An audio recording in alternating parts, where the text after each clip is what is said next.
자, 앞에서 우리는 원시 작업의 개수를 가지고서 그 원시 작업의 개수는 요 tn에 해당하겠죠. 다시 한번 써보면 최악의 시간 tn은 7n-2라고 가정을 합시다. 실수. 실제로 우리가 최악의 시간이라고 가정하는 tn은 요렇게 선형에 놓인다고 했었죠. A와 B는 결국 하드웨어나 소프트웨어 환경에 영향을 받는 팩터예요. 하지만 7의 n이라고 하는 녀석은 어때요? 변하지 않아요.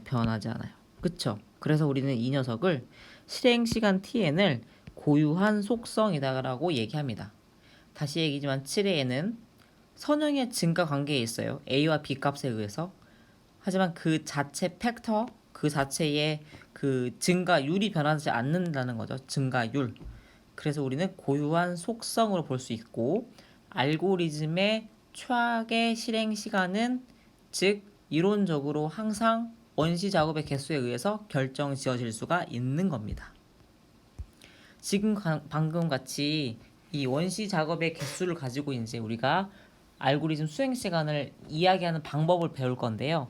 여러 가지가 있는데 그 중에 대표적인 게 빅 O라고 하는 방법론이에요. 빅 O 친척들이 이렇게 빅 오메가, 빅 세타라는 방법이 있는데 주로 알고리즘의 수행 시간을 얘기를 할 때 이래요. 면접을 볼 때 방금 당신이 작성한 알고리즘의 수행 시간은 어떻게 됩니까?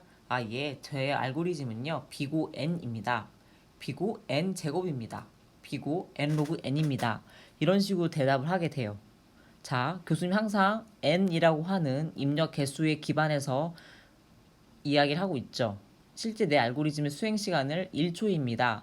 5초입니다. 10초입니다라고 얘기하지 않고 있어요. 이렇게 빅 O n 빅 O n 제곱 빅 O n 로그 n 이와 같은 표현법을 사용하는 시간 측정법이 바로 비고라고 하는 방법론이고요. 비고 표기법은 함수의 증가율의 상한을 나타냅니다. 이것만 기억하시면 돼요. 상한을 나타낸다. 자, 그래서 점근적 분석을 통해서 비고 표기법으로 실행 시간을 구해 보면 어떻게 되냐면요. 짜잔. 요걸 기억하시면 돼요. 교수님이랑 아까 왜 7의 n-2인지는 구했어요. 이거를 비고 표현법으로 변경하면요.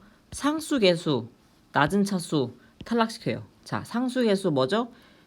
이 변수 앞에 있는 상수계수 7, 7n에서 7 탈락, 그리고 이게 1차, 얘는 0차. 1차보다 작은 낮은 차수 생략, 그래서 n만 남죠. 7n-2라고 하는 원시 계수를 가진 알고리즘의 비고 실행 시간은 이렇게 표현합니다. n만 넣으면 돼요. 자, 다음 가기 전에 교수님이 문제를 내볼게요. 그러면 7n 제곱 플러스 7n-2 이와 같이 원시 계수가 나왔어요.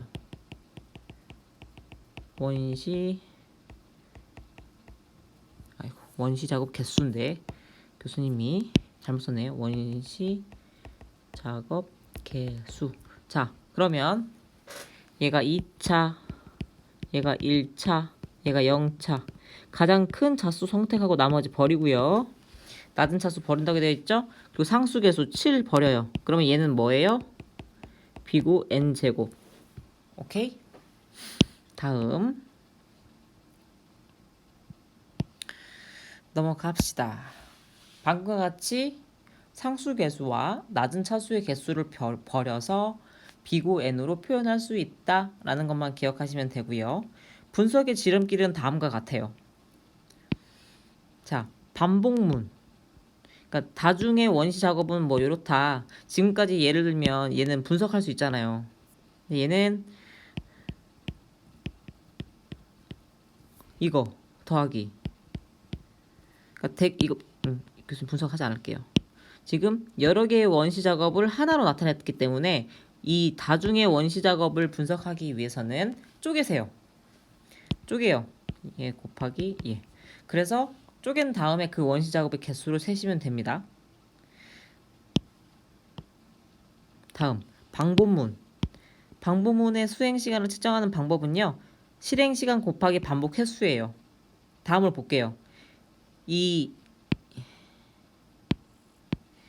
예시 교수님 미리 풀어놨는데 저 예시를 가지고서 딱 보면 이제 교수님은 알아요. 이렇게 계산해보지 않아도 5의 n이네 5의 n 제곱이네. 어떻게? 반복문의 포문의 개수를 보고 알 수 있어요. 딱 보면 포문의 개수가 하나죠.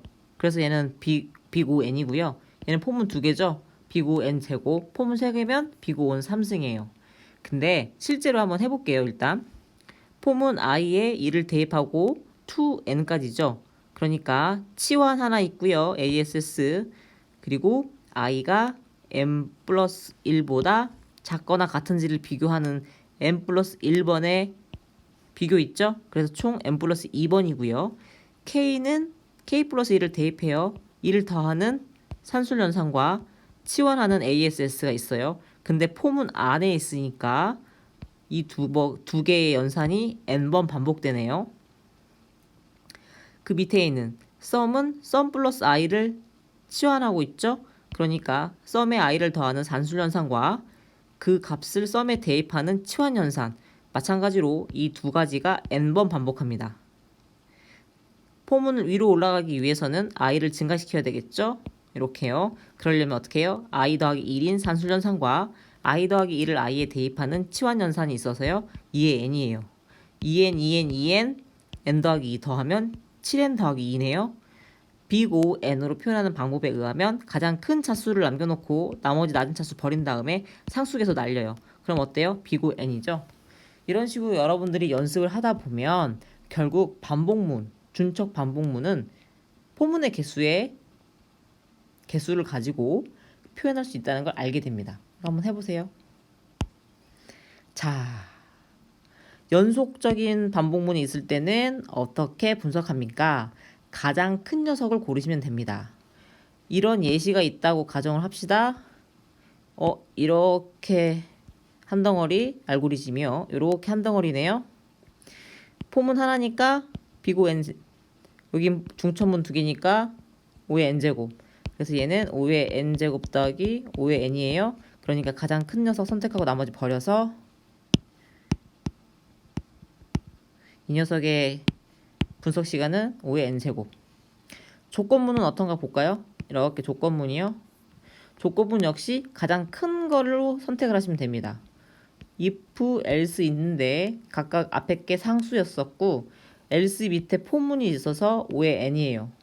이거 어떻게 해야 돼요, 여러분? 간단해요. 그냥 가장 큰 거 고르면 돼요, 여기도요. 조건문 역시 가장 큰 녀석이 알고리즘 수행 시간을 결정짓게 된다. 방금과 같이 원시 작업의 개수를 가지고 알고리즘 수행 시간을 표현하는 빅O n이라는 거를 배웠어요. 빅O n 말고도요. 교수님이 앞서서 다시 얘기했지만 빅 오메가, 빅 세타라고 하는 방문론들이 있습니다. 하지만 교수님은 여기서는 얘기하지 않을 거예요. 왜냐? 주로 빅O에 대해서만 알고 있어도 충분하다라고 교수님은 생각하기 때문에 설명하지 않고 넘어갈 테니까요. 그래도 한 번쯤 읽어보세요. 개념적으로 어떻게 차이가 있는지는 아실 필요가 있습니다, 여러분. 자, 실제로 이게 입력이에요. 이게 지금 n이 100에서부터 1000, 10,000, 10만까지 늘어나고 있을 때 우리가 생각하는 함수의 수행 시간이 다음과 같을 때 실제 수행 시간은 어떻게 변하는지에 대한 그 증가율을 보여주고 있는 거고요. 그림으로 그렸을 때는 이렇게 돼요. 요 테이블을 이렇게 그림으로 그렸어요. 상수 그리고 로그 제곱, 여기 로그 제곱, 선형 n 로그 n, n 제곱, n 3승 2의 n 제곱. 어때요? 그래프요. 여기 있는 애들은 요 딱 여기를 기준으로 좋은 알고리즘이고 안 좋은 알고리즘이겠죠? 특히 이 n제곱은 엄청 기하급수적으로 수행 시간이 증가하기 때문에 매우 안 좋은 알고리즘입니다. 보통 사람들이요, 이런 2의 n제곱, n의 3승, n의 제곱에 해당하는 알고리즘들을 최대한 노력해서 n 로그 n을 만들려고 합니다. 내가 굉장히 복잡도가 높은 알고리즘을 n 로그 n까지만 내려도 굉장한 발전이고요. 물론 n 로그의 n 로그 n 상수 이렇게 복잡한 알고리즘을 단순화하면 할수록 여러분의 알고리즘은 매우 효율적이고 좋은 알고리즘이 되면서 동시에 남들에게 인정받을 수 있는 알고리즘 프로그래머 개발자가 되는 겁니다. 알아둬야 할 수학적 배경은 여러분 다 한번 보시면 아는 것들이에요. 어떻게 하면은 로그 지수 합계에 대해서 풀었을 수 있을까에 대해서 지금 이렇게 n으로 풀어놨죠. 왜 풀었냐? 비고 n 측정할 때 참고하라고 수학적 배경을 다시 한번 정리해 준 거예요, 여러분.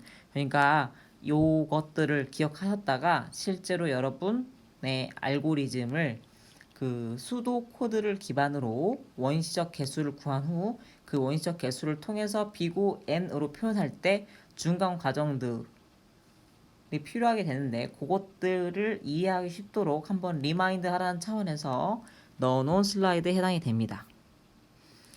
자, 일단 알고리즘의 분석이라고 하는 것에 대해서 오늘 설명을 모두 다 마쳤어요. 복습해 볼까요? 알고리즘의 분석. 자, 알고리즘이 뭐였죠? 주어진 문제를 유한한 시간 안에 해결하는 단계적 절차다. 그러면 우리는 왜 알고리즘과 자료 구조를 배운다고요? 좋은 알고리즘을 작성하기 위해서입니다. 좋은 알고리즘이 뭔데요? 실행 시간이 빠르고 메모리 사용량이 적은 알고리즘을 말합니다.